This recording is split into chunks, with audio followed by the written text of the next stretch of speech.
Good morning, everyone. Welcome to another episode of the Mizuho Week Ahead. I'm Boon Heng, Market Economist at Mizuho Bank. This week's theme is Asymmetry, Anything But Beautiful. As expected, attention last week has turned to the progress on trade talks, as well as the One Big Beautiful Bill Act. The latter was signed last Friday on the 4th of July by President Trump. It is a US $3.4 trillion fiscal package which cuts income taxes and expense tax deductions, as well as implements some campaign pledges, such as no taxes on tips and overtime.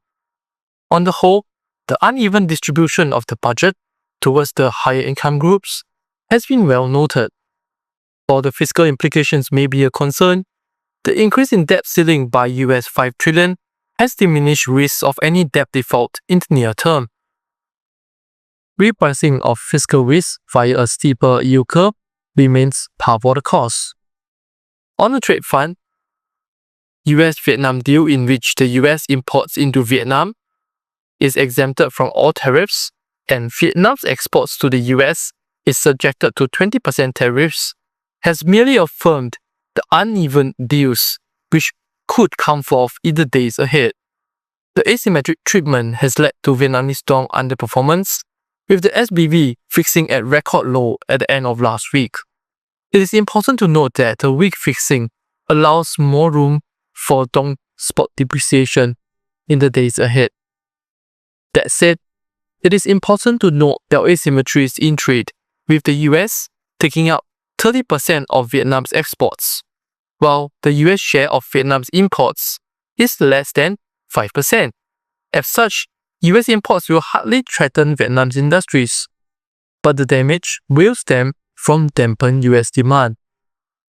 Meanwhile, in Japan, the Prime Minister has said that the talks on each points of the trade are progressing step by step, but that contrasts with Besant stating that Japan's upper house elections are constraining the potential of sealing a deal. Domestically, the 2025 Rengo wage talks, resulting in wage increase of 5.25% alongside robust household spending in May, adds some marginal support for hike, although the threat of tariffs is clearly overwhelming on growth at this juncture. As such, BOJ Governor Ueda has clearly signaled the need for more information before making a decision on monetary policy. Looking ahead, countries may be receiving letters stating tariff levels from Donald Trump, as he said that 10 or 12 letters may be sent out this week. Notably, by saying that countries will start paying the tariffs on 1st of August, the negotiation deadline essentially has been extended beyond 9th of July.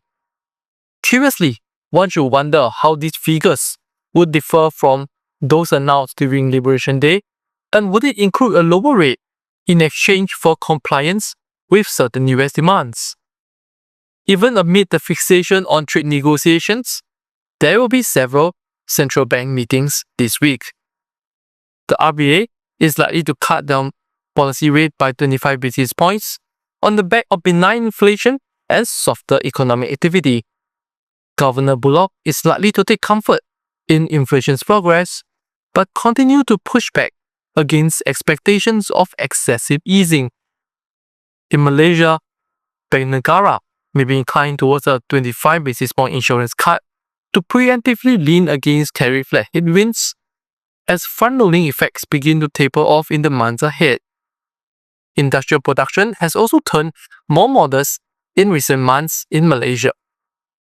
Meanwhile, in Korea, the BOK may opt for a calibrated pause as housing price growth in Seoul incite fears of wider household debt sustainability concerns. Nonetheless, Governor Lee will continue to lean dovish, especially as the manufacturing performance over Q2 thus far remains very weak.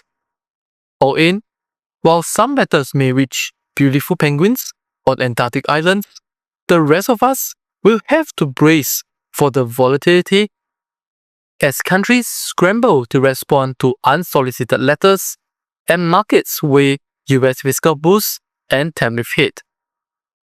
For more information, please refer to our Week Ahead publication or contact your respective sales desk and RMs.